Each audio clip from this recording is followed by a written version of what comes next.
Hello everyone, this is Surabhi. Welcome to study hacks. आज के जो इंपॉर्टेंट करंट अफेयर्स हैं UPSC, SSC, PCS, NDA, EPF and banking के लिए बेनिफिशियल हैं।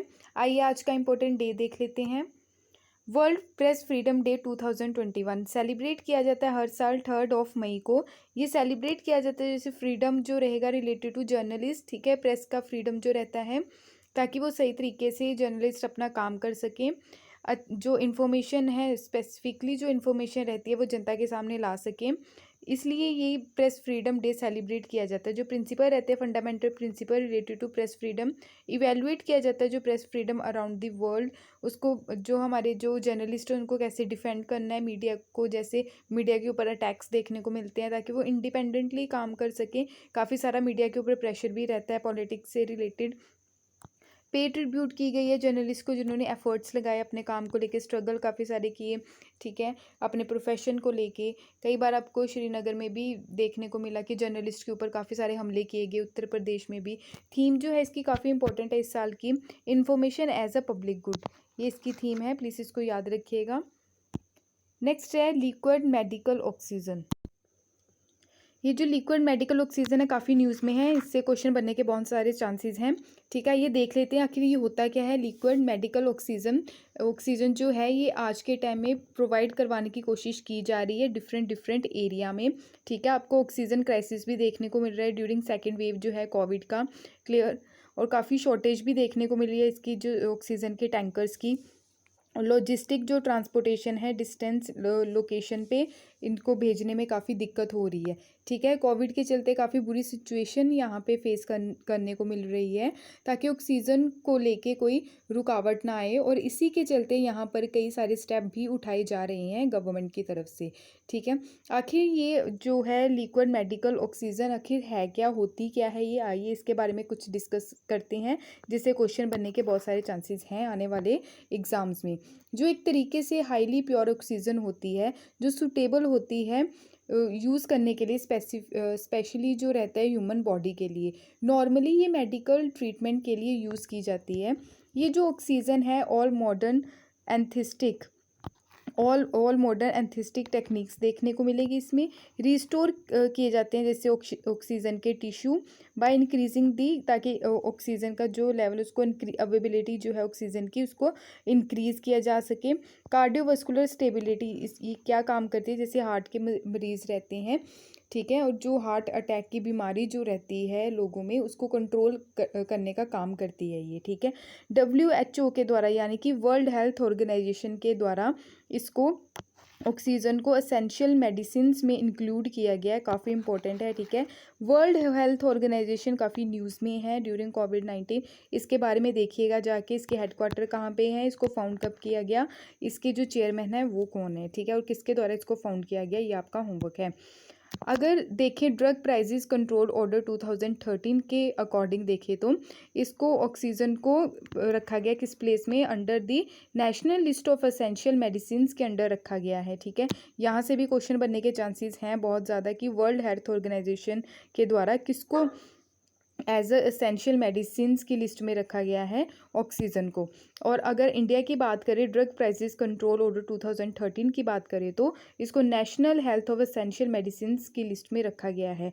इंडिया जो अपेयर करती है प्रोड्यूसिंग सफिशिएंट, मतलब बहुत सारा ऑक्सीजन है हमारी कंट्री में, फिर भी कमी क्यों आ रही है, ठीक है, अगर करंट क्राइसिस में देखें तो इसके कारण क्या है, क्यों ऐसा देखने को मिल रहा है हमारी इंडिया में कि इसकी कमी देखने को मिल रही है अगर सफिशिएंट ऑक्सीजन है हमारी कंट्री में।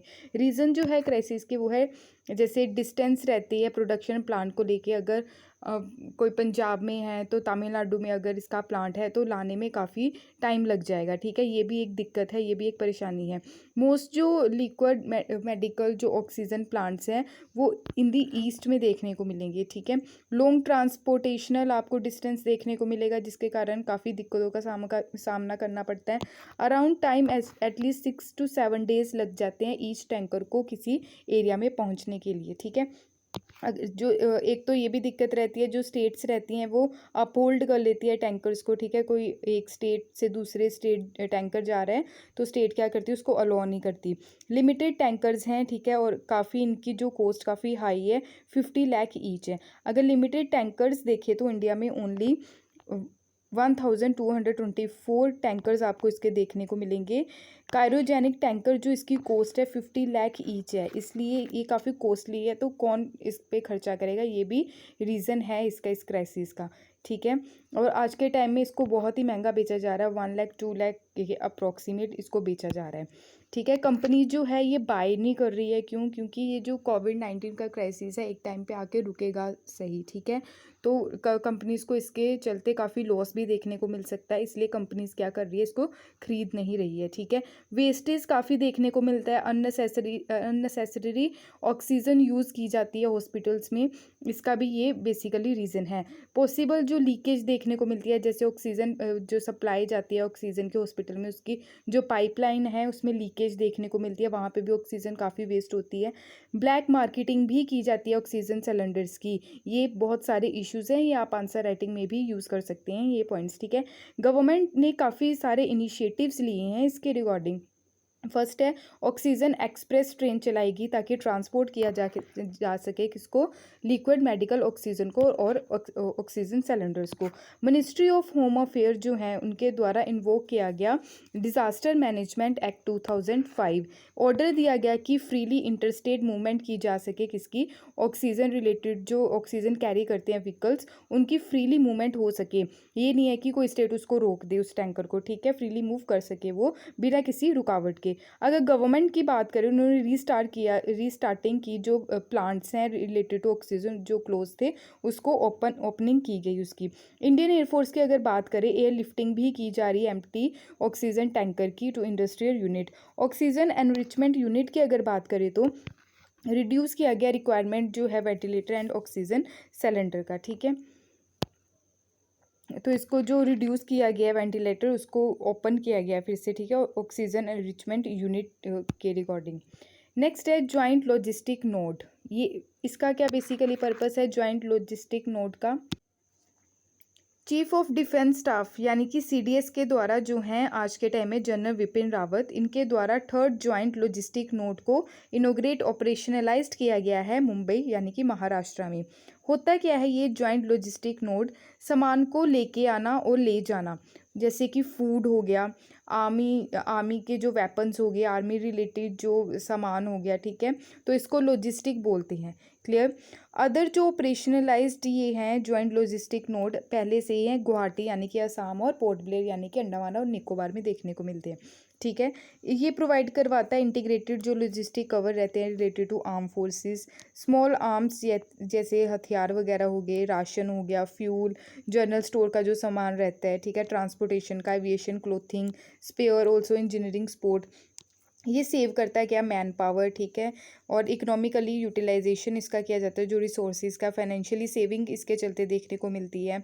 इम्पेरेटिव अगर देखें तो इसको ऑप्टिमाइजेशन किया गया, combat potential integrated theatre command होती क्या है, ये जो सारी चीज़ें हैं ये कैसे इशू करनी है, कैसे इसको लॉन्च करना है, कैसे ऑपरेशनलाइज करना है, ये काम किसका रहता है, इंटीग्रेटेड थिएटर कमांड का रहता है। यूनिफाइड जो कमांड है 3 सर्विसेज की, किसके अंडर है, ओनली सिंगल कमांडर के अंडर जो है सीडीएस, क्लियर।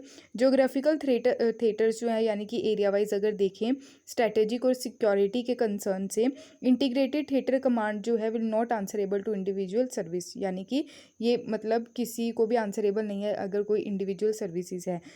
सखेतकर कमेटी, ये पेपर में आ भी चुका है, सखेतकर कमेटी किससे रिलेटेड है, ठीक है, आर्म फोर्सेस से रिलेटेड है। ये इन्होंने रिकमेंडेशन दी थी कि 3 इंटीग्रेटेड थिएटर बनाए जाएं, कमांड्स जो बनाई जाएं, ठीक है, एरिया वाइज। बहुत ही ज़्यादा इंपॉर्टेंट है ये कमेटी, प्लीज़ याद रखिएगा, क्लियर। नॉर्दर्न जो बनाई गई command related to China border को टैकल करने के लिए, वेस्टर्न कमांड जो बनाई गई पाकिस्तान बॉर्डर को टैकल करने के लिए, सदर्न कमांड की अगर बात करें तो मैरीटाइम रोल, इसमें जो मैरीटाइम जो रहता है कोस्टल एरिया उस पर उसको टैकल करने के लिए। अंडमान एंड निकोबार कमांड जो है उसको क्रिएट किया गया 2001 में, जो हेड की गई चीफ जो हैं 3 सर्विसेज इन रोटेशन।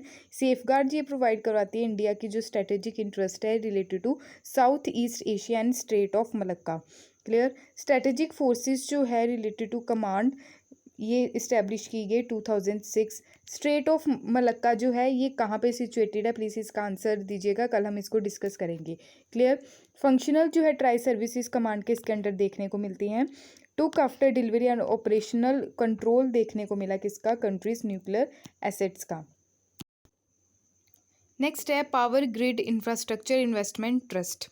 ठीक है, पावर ग्रिड इंफ्रास्ट्रक्चर ट्रस्ट है, बनाने की बात की जा रही है। ठीक है, power grid corporation of India ने लॉन्च किया है infrastructure investment trust, power grid infrastructure investment trust, please ये याद रखिएगा। ठीक है, power grid infrastructure investment trust जो है फर्स्ट टाइम ये स्टेट ऑन करेगी entity related to monetising infrastructure asset through this, यानी कि इंफ्रास्ट्रक्चर इन्वेस्टमेंट ट्रस्ट। इसको गवर्नमेंट के द्वारा बोला गया है कि हम क्या करेंगे, हम पैसा नहीं देंगे, अपना पैसा मार्केट से उठाओ, यानी कि नेशनल स्टॉक मार्केट से। ठीक है, वहाँ से पैसा उठाओ, कि गवर्नमेंट ने ऐसा बोला है, सेंट्रल गवर्नमेंट ने, कि हम आपको पैसा प्रोवाइड नहीं करवाएंगे।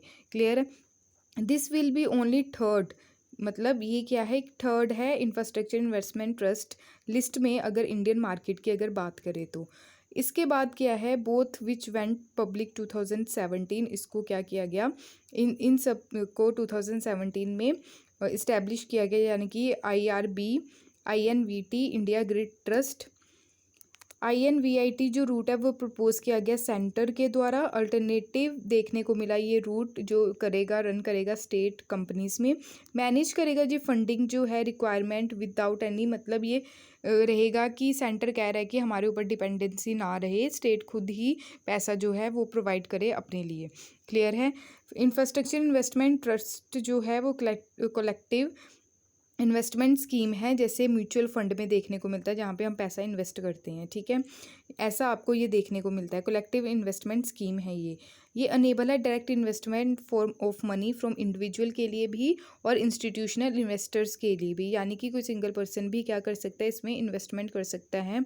ठीक है, इंफ्रास्ट्रक्चर प्रोजेक्ट्स की अगर बात करें, small portion of income return देखने को मिलेगा, अगर आपको लगेगा कि यहाँ पे कुछ रिटर्न आएगा आपको वापस, फिर आप इसमें क्या कर सकती हैं, इन्वेस्टमेंट कर सकती हैं। ठीक है, ये can be treated modified version आपको देखने को मिलेगा इसमें, रियल इस्टेट इन्वेस्टमेंट ट्रस्ट जो डिज़ाइन किया गया specific circumstances of infrastructure sector में, क्रिएट क्या क्या करेगा, इनकम जनरेटिंग क्रिएट करेगा, ऑपरेशनल इंफ्रास्ट्रक्चर एसेट्स देखने को मिलेंगे इसके चलते, जैसे कि road, power transmission, gas pipeline etcetera.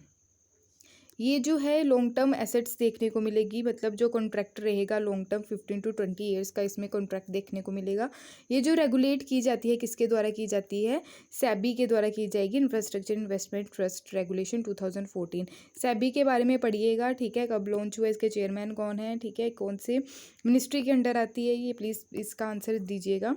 Consist जो करेगी 4 एलिमेंट्स इसमें देखने को मिलेंगे कि कौन कौन इसको कंट्रोल करेगा। ट्रस्टी रहेगा जो रिस्पॉन्सिबिलिटी रखेगा कि कैसे इंस्पेक्शन किया जाए, कैसे देखा जाए कि परफॉर्मेंस सही तरीके से चल रही है या नहीं चल रही है। स्पॉन्सर जो रहेगा प्रमोट करेगा कंपनी को जो सेटअप की जाएगी INVIT के अंडर। इन्वेस्टमेंट मैनेजर रहेगा जो टास्क रहेंगे एसेट से रिलेटेड, इन्वेस्टमेंट से रिलेटेड, वो इसको रिव्यू करेगा। प्रोजेक्ट मैनेजर जो है वो रिस्पॉन्सिबल रहेगा फॉर एग्जीक्यूशन ऑफ प्रोजेक्ट, ताकि जिस प्रोजेक्ट जो है उसको एग्जीक्यूट किया जा सके, ये काम किसका रहेगा, प्रोजेक्ट मैनेजर का रहेगा। यूनिट जो रहेगी INVITs की वो लिस्टेड में रहेगी, ट्रेडेड स्टॉक एक्सचेंज में इसको लिस्ट किया जाएगा, जो प्रोवाइड करवाएगी लिक्विडिटी। नेक्स्ट है F4SS4 GOV। ये है क्या, ये एक तरीके से क्या है जिसमें सब इसको क्या कर सकते हैं, जितने भी हैं वो सब जो हैं फ्रीली यूज़ कर सकते हैं इसको। ये है क्या, basically ministry of electronics and IT यानी कि METI के द्वारा अनाउंस किया गया F4 GOV इनोवेशन चैलेंज। ठीक है, अडॉप्ट करेगा ये free and open source software. इसकी फुल फॉर्म क्या है, free and open source software. Government का ये क्या है, इनिशिएटिव है। ये क्या है, एक सॉफ्टवेयर है जो फ्री ऑफ कॉस्ट नहीं है। ठीक है, ये मतलब जो टर्म फ्री इंडिकेट कर रही है, software does not have constraint of copyright, मतलब कॉपीराइट का कोई इशू नहीं रहेगा इसमें, बट फ्री ऑफ कॉस्ट नहीं है। सोर्स जो है सॉफ्टवेयर का ओपन ऑल और एनीवन, इसको मतलब हर किसी के लिए, ये पर्टिकुलर किसी एक पर्सन के लिए नहीं है, कोई भी इसको फ्रीली यूज़ कर सकता है। ठीक है, स्टडी के लिए, मॉडिफाई करने के लिए जो कोड रहता है, अलाउ करेगा अदर पीपल्स को कि वो कंट्रीब्यूट करे डेवलपमेंट के लिए, इंप्रूवमेंट के लिए जो सॉफ्टवेयर लाइक कम्युनिटी है। ठीक है, ये किस मिनिस्ट्री का इनिशिएटिव है, ministry of electronics and IT। कौन है आज के टाइम में मिनिस्टर इसके, प्लीज़ कमेंट बॉक्स में इसका आंसर दीजिएगा। नेक्स्ट है क्रॉप डाइवर्सिफिकेशन। क्रॉप डाइवर्सिफिकेशन आखिर होती क्या है? मान लीजिए आप क्या कर रहे हैं, खेतों में गेहूं लगाते हैं और कुछ सरसों के दाने भी उसमें डाल दें, तो वो क्या रहेगा, आपका क्रॉप डाइवर्सिफिकेशन हो जाएगा। एडिशनल न्यू क्रॉप होनी चाहिए ताकि चीज़ों को सही तरीके से चेक किया जा सके। क्लियर? कोई किसान है, मैं आपको एग्जांपल देती हूँ इसका। अगर कोई किसान है, उसको अपने खेत से कोई रिटर्न नहीं मिल रही है, कोई मतलब प्रॉफिट नहीं हो रहा है, जिससे कि वो अपनी जो रोज़ी रोटी है वो सही तरीके से कर सके। ठीक है, तो इससे चलते क्या होगा कि साइड बाय साइड वो अपना अलग तरीके से एक बिजनेस चलाएगा रिलेटेड टू पशुपालन हो गया, ठीक है, मुर्गी पालन हो गया, ताकि एक चीज़ के ऊपर उसकी डिपेंडेंसी ना हो। क्लियर? क्रॉप डाइवर्सिफिकेशन इसी चीज़ को कहते हैं। क्लियर? जो एडिशनल रहती है न्यू क्रॉप्स की, क्रॉपिंग सिस्टम की, एग्रीकल्चर प्रोडक्शन और पर्टिकुलर फार्म में देखने को मिलेगी। ठीक है, आप ऐसा कर सकते हो। ये टेकिंग रहेगा इनटू अकाउंट डिफरेंट रिटर्न देखने को मिलेगा, value added crops, complementary market opportunity देखने को मिलेगी फार्मर्स को।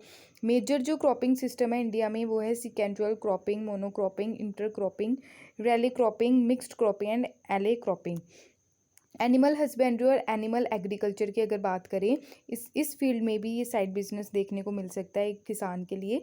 जो ब्रांच ऑफ साइंस है वो डील करती है practice related to breeding, farming, care, जैसे फार्मिंग एनिमल्स की, जैसे लाइफ स्टॉक, भेड़ बकरी बकरी हो गए, कैटल होगी, dog, sheep, horses, bye humans for advantages. ठीक है, रेफर किया जाएगा जो लाइफ स्टॉक रहेगी, rising and selective breeding. Branch जो है एग्रीकल्चर की अगर देखें तो 70 to 80% जो फार्मर है एट अ प्रेजेंट, वो मतलब 2 हेक्टर से बिलो उनके पास ज़मीन है, जो मतलब उससे खर्चा नहीं चल पाता घर का, बच्चों की पढ़ाई हो गई, ठीक है, और घर का बहुत सारा खर्चा, किसी को बीमारी लग गई, जैसे कोविड की ड्यूरेशन चल रहा है, ठीक है, तो इसमें कैसे वो अफोर्ड करेगा।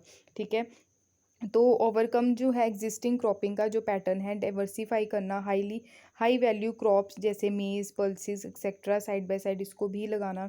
ठीक है, अगर क्रॉप डाइवर्सिफिकेशन की ये बेटर टॉलरेट करेगा, जैसे अप्स एंड डाउन्स आ जाते हैं प्राइस में वेरियस फार्म प्रोडक्ट को लेके।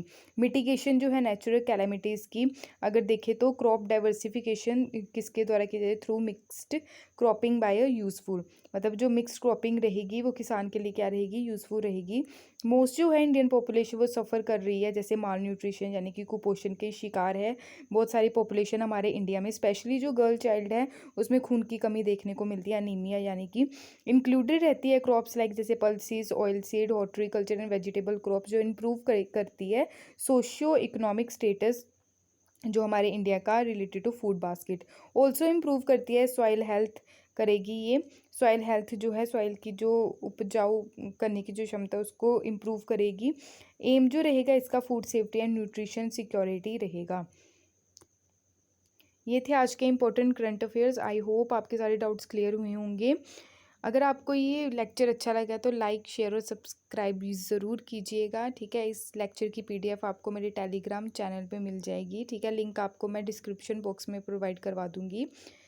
और हाँ, अपनी हेल्थ का ध्यान रखें, अपनी फैमिली का भी, बाहर कम जाएं और सोशल डिस्टेंसिंग मेंटेन करके रखें। ठीक है, कोविड जो है उससे बहुत सारे लोगों की जान जा रही है, काफ़ी केसेस राइज हो रही हैं। प्लीज़ घबराने की ज़रूरत नहीं है, प्लीज़ आप घर पे सेफली रहें और बाहर कम निकलें। क्लियर? अपना और अपनी फैमिली का ध्यान रखें please. Thank you for watching. जय हिंद।